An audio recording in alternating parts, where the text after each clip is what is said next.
Now that we are seeing increased cases of coronavirus in the UK, what can we do about it and what should we do to help ourselves? It's becoming increasingly obvious that this virus is spreading quite rapidly. It's not to say that it's unstoppable, far from it. We need to take our own individual actions to ensure that we are all as safe as we can from an infection from the virus. So what we are seeing at the moment is a very rapidly moving situation. No one really knows what is going on, and I think the government themselves don't know what's going on. It's a reaction to what is happening rather than being proactive about what we should be doing. And although we're seeing information on a regular basis regarding updates from the Chief Scientific Officer and the Chief Medical Officer, it's becoming increasingly obvious that there are actions that the government should be taking that it isn't. That doesn't make sense. And there's some actions that it is making which doesn't make sense. So let's try and think about the actions that do make sense. So the advice is to wash your hands, and it's pretty basic stuff. You know, if you go to the men's toilet in a station or outside somewhere, don't do what you normally do. And I see it all the time in men's toilets. They come out of the cubicle, they go to the taps, they put their hands on the taps, get a bit of water underneath them, rub their hands, and off they go. Please, use a bit of common sense from now on. Use the soap provided. Wash your hands properly, because it's not only you that's going to affect, it's going to affect everyone else. So don't be dumb. Wash your hands. Simple things like we're being told that the virus can remain on surfaces from anything from a couple of hours to 12 hours. So there's been a huge increase in the amount of hand gel which people have been buying, and panic buying as usual, and it's left everyone else with no hand gel. And so and gloves don't protect you from the virus. So it is really important that if you're in a situation, say you're on public transport and you get out of your seat and you go hold on to one of the poles and get yourself off the bus. When you get home, wash your hands. And something that only occurred to me the other day, we talking to my sister, was the fact that we have these little hand gel dispensers in our pockets, in our handbags. And what we don't do is we don't disinfect those. We take it out, put some gel in our hands, put it back in, and put it back into our pocket. And really, when you get home, get some wipes and disinfect that bottle, because that's got germs on it as well. So there's a few things you can do. And above all, eat healthily as much as you can. Make sure you get some fruit and some fresh vegetables and stuff down you. Keep yourself and maintain a healthy, balanced diet.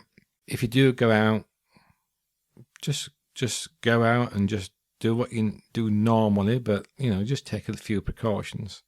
And nothing's 100% certain in this life, so just do what you can. Now, there's been some talk about people being isolated for 4 months. That's just not going to work. It's going to be a nightmare for people. I tried to do an online delivery for food last week, and all the slots were taken up. So I had to order what I'm going to have delivered this week, last week. So the food retailers are going to have to step up their deliveries. And, unfortunately, it means that sometimes you're going to have to go out and get your own food. And just be sensible about it. Don't panic buy, which is what we're seeing at the moment. People panic buying toilet rolls, for heaven's sake. Why do you need 10 packs of 18 toilet rolls or something or other? Just calm down. I can understand people wanting to have some cleaning products and stuff like that. That's fine. I can understand that, But please don't panic buy. It's ridiculous. And all you're doing, you're spending far too much money on stuff, and just it'll still get the stuff. And yes, there's a bit of a backlog on hand gel because, well, they don't expect to sell that much hand gel, so they're going to have to manufacture some. But if we're all sensible in what we do and how we shop, there'll be enough for everyone. So please, stop panicking and calm down. Now, what is the government not doing right? As I said about 4 months isolation, I think that's ridiculous. I think they've also not done themselves any favours by talking about herd immunity. And I understand this is a scientific fact that over 60% of the population gets the virus and it becomes less of a problem. Now, I get that and I understand that, and that's the case for a lot of conditions, such as measles, mumps and rubella, for instance. But what we're not getting from the government is clear advice that's accurate. I'd sooner them have there's this situation where people want updates every single day. Well, I don't think you can do that all the time. And because all you're doing is basically saying how many people have been infected, how many people have died. That it will come out anyway, but it's not something people want to hear, really. There's a 24-hour news cycle that we've got now with where they're pushing coronavirus and talking about it and talking about it and talking about it, because there's no sport on, there's no activities going on, there's going to be less gatherings of 500 people or more will be banned. So you're going to get all this situation, and people are going to go absolutely spare because there's nothing to do. And the last thing they want to see on their TV screen or on their radio or listening to a radio is some idiot who knows nothing about the situation, some normal political commentator or whatever, talking about the coronavirus as if they've got a degree in immunology. It's ridiculous. What we need to see now are programs that take our mind off the virus. By all means, on the news, hourly news, put an update on, fine, great. If there's a specific thing that has happened that is, whether it's good or bad, that we need to know, fine, I get that. But please don't do what the media normally does. And they get hold of this and they'll make this into a 24-hour news cycle. Both the papers, both the web-based newspapers and TV and radio. And all you're going to do is piss people off and they'll turn off. Because if you repeat something over and over and over and over again, what you're going to get is people ignoring it because you're spending so much time on it. People, they'll just switch off. No matter what you say, they'll switch off. And in this sort of circumstances, you don't want that to happen. So don't be thick. Get back to normal programming, whatever that is. And I understand for some radio stations and TV stations who are heavily into sport, that's a problem. Well, for 5 Live, shut it down. Take it off air. There's no point it being there if all it's going to do is 24-hour news cycle of coronavirus. Take it off air completely. Pay people the wages, but take it off air. Things like Sky Sports, with the rugby's been cancelled, the football's been cancelled, Formula One's been cancelled. There's quite a lot of sports and horse racing. Quite a lot of sports have been cancelled. So just cease broadcasting. And I'm done with it, because why should people pay for something they're not getting? So cease it, and let's have some ordinary programming. It's no wonder people are going away from the traditional broadcasters and going to Netflix or Amazon Prime or Apple Plus TV or the new Disney Plus service. They're going to that because they're going to pick and choose what they want. They don't have some inane idiot who's got a right-wing talk host or something spouting about how great the government's doing their job when they patently aren't. Nobody wants to see that anymore. So my advice to all those media outlets is to calm yourselves down and start producing content that people want to watch. And I know it's a bit more difficult maybe for newspapers, but they don't have to put the coronavirus on the front page. They could put something else on the front page and have a section dedicated in the back of the newspaper for those updates. So the first thing you're not seeing on the newspaper when you open it is a death toll ticker and a ticker for the number of cases in the UK. You know, we don't want to see that. So sort yourselves out. Now, what else could the government be doing? Well, for instance, it could be, instead of paying private hospitals hundreds of money to take over their bed spaces, but they should requisition them and not pay for that, because this is a national emergency. It's not like there's a need for certain operations and we're going to be using the private sector for those operations, so we pay them. That's fine, but this is a national emergency, so therefore we shouldn't be paying for those beds.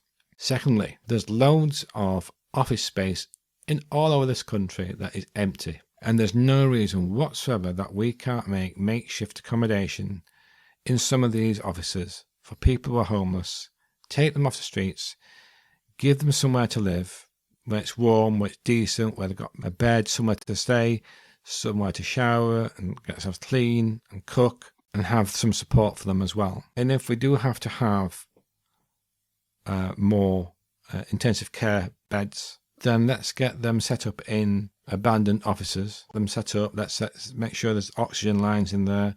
Let's get manufacturing back up and running for the equipment that we need to use for resuscitation.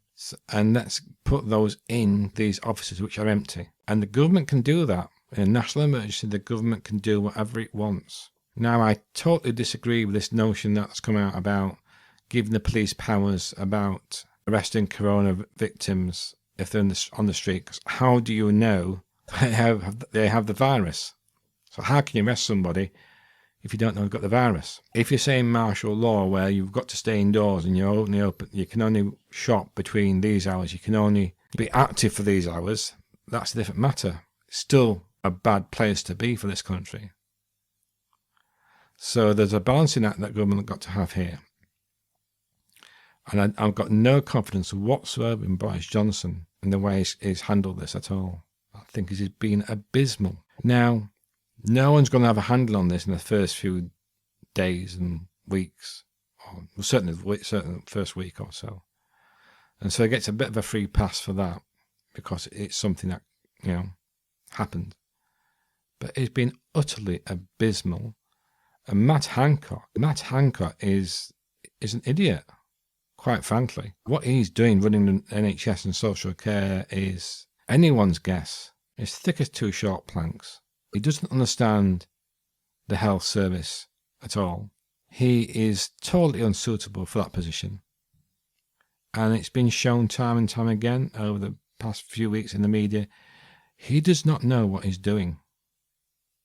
And if Boris Johnson was a good Prime Minister, he'd recognise that he is an idiot and sack him and get somebody in there who knows what they're doing. Even the past Secretary of State for Health and Social Care has come out and said that Matt Hancock is doing a poor job. And Jeremy Hunt wasn't the greatest health secretary in the world. So we look at the situation now and we think about what we're going to do going forward. So, 1, don't panic. Don't panic buy food or goods. Not fair to everyone. You're being selfish and you're being stupid. 2, wash your hands. There's no excuse now not to wash your hands.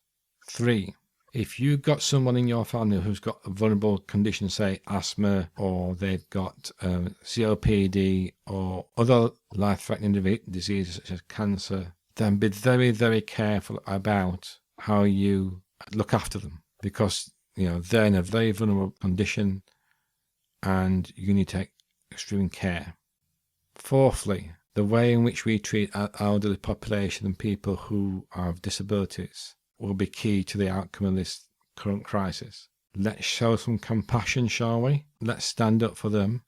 And when the government says there's got to be a 4-month quarantine for those people, let's fight against that, because these people aren't getting any sort of services that's meeting their needs at the current moment in time with social care the way it is. So we've got to battle and fight for the government to actually put money into social care.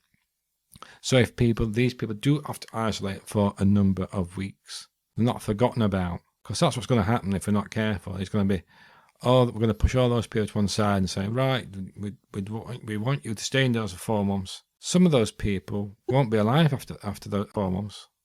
Do we really want that to happen to our most vulnerable in our society? So we need to rail against that, and we need to push Boris to make sure that he puts the investment in to helping those people. And us as a society, we need to set our stall out and help the most vulnerable in our society. So if you've got elderly people around you or vulnerable people around you in your flats or houses, look after them. If you're going to do some shopping, ask them if they need any shopping. It's easy to shop for 2 as it is for 1. Even if it's just little bits, some fresh fruit, some fresh meat, and whatever it may be. Look after everyone. And fifthly, hopefully, by being sensible, we'll get to the summer months and we'll have some respite from this virus, because apparently it doesn't like heat. So hopefully by May or June, we'll be able to all come together, go out and do things that we want to do. And let's not forget about the vulnerable in our society once this is over. Let's not say, I did great, I helped people, but we don't help people afterwards. Make this a turning point for the country where we once again rebuild our communities and look after one another, because that's where we're stronger together as a community and on our own and being selfish.